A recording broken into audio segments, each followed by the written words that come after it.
Yung tree of good knowledge and evil ay sex ba yun? Na na-tempt si Adam and Eve? Mga kapatid, sagutin natin yan kung ano yun. Mga kapatid, in Genesis chapter 2 verse 9, nandun kasi yung original yan at first mention yan. There are two kinds of tree that God planted. No?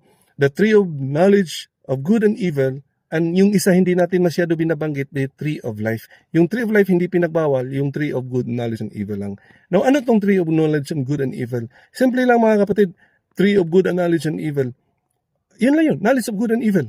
Pero the tree of life is made as a cue na inangkin kasi yan ni Jesus in John chapter 6 verse 14 that I am the way, the truth, and the life. The life, si Jesus yun ang nireject at hindi nila kinuha.